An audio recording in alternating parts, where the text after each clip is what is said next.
एखादा उपाय हा मूळ समस्येपेक्षाही जास्त वाईट ठरू शकतो असं कधी वाटलंय? आज आपण बरोबर हीच गोष्ट पाहणार आहोत एका खूप जुन्या पण तितक्याच महत्वाच्या कथेतून. चला तर मग. हा जो प्रश्न आहे ना की एखादा उपाय गोष्टी कशा बिघडवू शकतो, हाच आपल्या आजच्या कथेचा अगदी केंद्रबिंदू आहे. चला तर मग बघूया एका जंगलात नेमकं काय घडलं होतं. तर गोष्ट आहे बनारस जवळच्या एका घनदाट जंगलाची. त्या जंगलात 2 वृक्ष देवता किंवा वृक्ष आत्मे राहत होते आणि त्यांच्यासोबत होते त्या जंगलाचे खरेखुरे राजे, एक सिंह आणि एक वाघ. आता बघा, या 2 आत्म्यांपैकी एकाला मात्र एक मोठी अडचण होती. त्याला सिंह आणि वाघाच्या शिकारीनंतर येणारा तो वास, तो दुर्गंध अजिबात सहन व्हायचा नाही. त्याच्या डोक्यात पक्कं बसलं होतं की हीच जंगलातील सगळ्यात मोठी समस्या आहे आणि यावर काहीतरी उपाय करायलाच हवा. त्याच्यासाठी हिशोब अगदी सोपा होता. दुर्गंध कशामुळे येतोय? तर सिंह आणि वाघामुळे. मग काय करायचं? सोपंय, त्यांनाच हाकलून द्यायचं, झालं. पण दुसरा जो आत्मा होता तो मात्र जास्त शहाणा होता. त्याचा विचार पूर्णपणे वेगळा होता आणि त्याने आपल्या मित्राला एक धोक्याची सूचना दिली. पण तो पहिला आत्मा काही ऐकायच्या मनस्थितीत नव्हता. त्याने तर डोक्यात एकच गोष्ट घेतली होती, या दोघांना हाकलून लावायचं, म्हणजे सगळं एकदम छान होऊन जाईल. तो जो शहाणा आत्मा होता तो म्हणजे बोधिसत्व.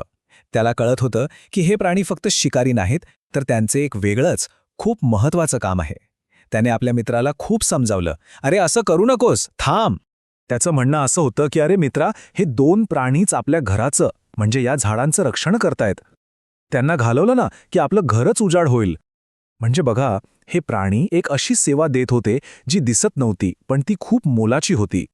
त्याने पुढे जाऊन हेही सांगितलं की ज्या दिवशी लोकांना जंगलात सिंह वाघाच्या पायाचे ठसे दिसणं बंद होईल ना, त्या दिवशी ते येतील आणि हे अख्खं जंगल कापून काढतील. त्याने पुढचं सगळं चित्रच त्याच्या डोळ्यासमोर उभं केलं.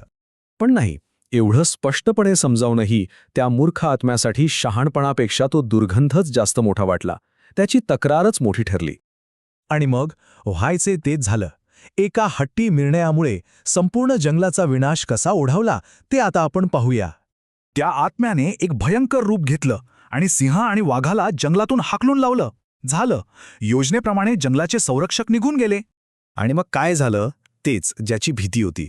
बघा, पहिलं सिंह आणि वाघ गेले, मग लोकांच्या मनातली त्यांची भीती गेली आणि तिसरं त्यांनी येऊन अख्ख्यांच्या अख्खं जंगल कापून टाकलं. एका छोट्याशा चुकीचा केवढा मोठा परिणाम. हे किती विरोधाभासी आहे बघा. जेव्हा ते संरक्षक होते तेव्हा एकच समस्या होती, दुर्गंध. पण जंगल सुरक्षित होतं. आणि संरक्षक गेल्यावर काय झालं? हवा तर स्वच्छ झाली, पण जंगलच राहिलं नाही. म्हणजे ज्याला समस्या समजत होते तेच खरं तर संरक्षण कवच होतं. आता जंगल तर गेलं आणि मग त्या मूर्ख आत्म्याचे डोळे उघडले. त्याला आपली चूक किती भयंकर होती हे कळलं आणि त्याने झालेली चूक सुधारण्याचा एक केविलवाणा प्रयत्न केला. तो त्या प्राण्यांना गयावया करून सांगू लागला, अरे वाघानो, परत या जंगलात. तुमच्याशिवाय हे जंगल तोडलं जाईल आणि जंगलाशिवाय तुम्ही बेघर व्हाल. आता त्याला कळलं होतं की त्यांचं नशीब एकमेकांशी जोडलेलं आहे. पण आता खूप उशीर झाला होता. त्यांचं उत्तर अगदी साधं होतं, जा इथून, आम्ही परत येणार नाही. निसर्गाचा जो समतोल एकदा बिघडला तो पुन्हा साधणं शक्य नव्हतं. तर ही जी गोष्ट आहे ती जातकथांमधून घेतलेली आहे. जातकथा म्हणजे काय, तर गौतम बुद्धांच्या पूर्वजन्मांच्या कथा. ह्या कथांमधून नेहमीच काहीतरी शिकायला मिळतं. आणि गंमत म्हणजे ही कथा मुळात कोकालिक नावाच्या एका भिक्षूसाठी सांगितली गेली होती. त्याचं काय होतं, त्याला बुद्धांचे 2 प्रमुख शिष्य सारीपुत्र आणि मोग्गल्लान यांच्यासोबत राहायचंही नव्हतं आणि त्यांच्याशिवाय त्याचं जमायचं पण नाही. अगदी त्या मूर्ख आत्म्यासारखंच. त्याला त्यांचा सहवास नको होता, पण त्यांच्यामुळेच त्याचं रक्षण होत होतं. तर या संपूर्ण कथेतून आपण काय शिकायचं, तर एकच गोष्ट, कधी कधी ज्या गोष्टी आपल्याला समस्या वाटतात त्या खरं तर आपल्यासाठी काहीतरी महत्त्वाचं पण न दिसणारं काम करत असतात. त्यामुळे वरवरच्या गोष्टींवरून लगेच कुठलाही निर्णय घेणं किती धोकादायक ठरू शकतं हेच ही कथा आपल्याला सांगते.